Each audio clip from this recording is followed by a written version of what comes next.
Well, we're going to play catch up this morning, and that's why the SGX Nifty is suggesting that we're likely to start off at around 18,350. Keep in mind, the SGX Nifty, it compares with the Nifty futures. So the premium on the Nifty futures is around 60 points odd. So that explains why we're talking about 18,340, 18,350 odd on the Nifty itself. Well, let's get in Deven Choksey, who joins us this morning of KRChoksey. Hi, Deven. Morning. Thanks so much for joining in. Well, let's start off with a couple of earnings reactions, Deven. Coal India, that's been the star of this year. It caught everyone, by surprise. The underinvestment in fossil fuels, that's what's led coal prices higher and the stock price as well. But these numbers were a little bit disappointing, though they have the sweetener with regard to their dividend. How do you read it? Yeah, Nigel, good morning. Well, I think from the expectation point of view, I think there may be some kind of a let-off that is possible.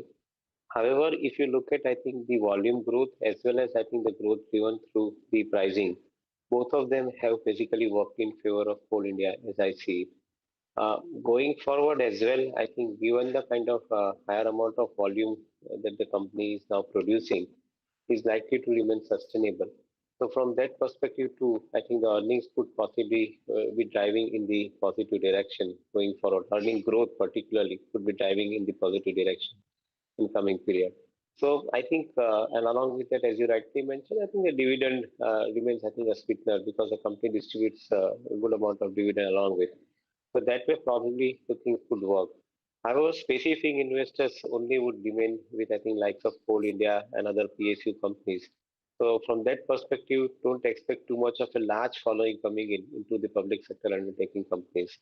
Maybe I think the re-rating on the stock probably has happened from what it was earlier, has already happened, and I guess I think it will continue going forward.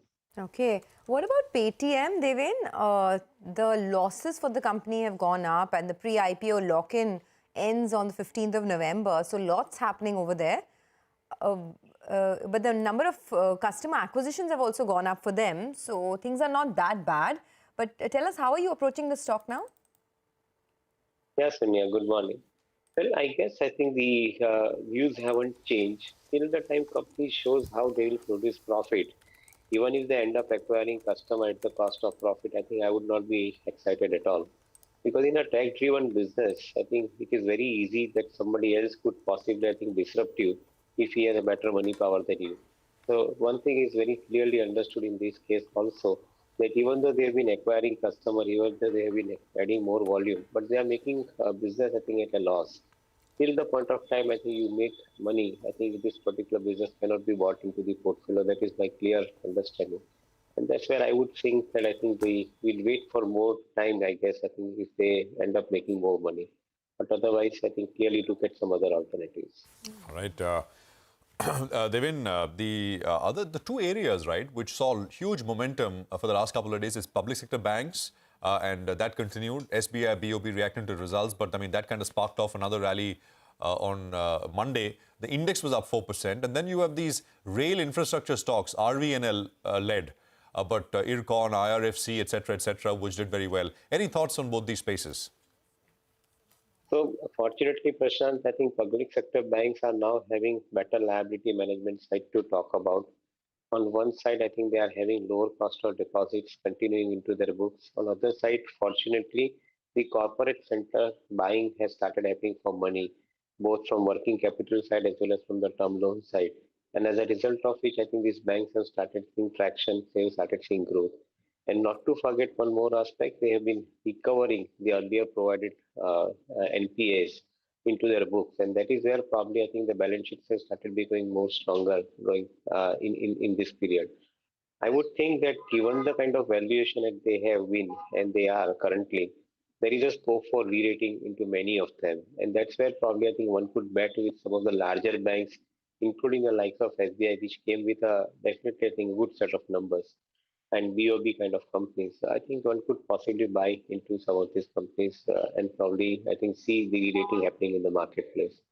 The rail stocks are also driven by the larger amount of orders, I think, which are being released by the government and the growth that one is seeing into this particular segment. So it is at this point of time more a momentum than the profit performance. But one would believe that in coming quarters, I think the profit performance would probably equally be there. from current stage onwards. So I think, yes, I think you can ride the momentum at this point of time in Dale stocks.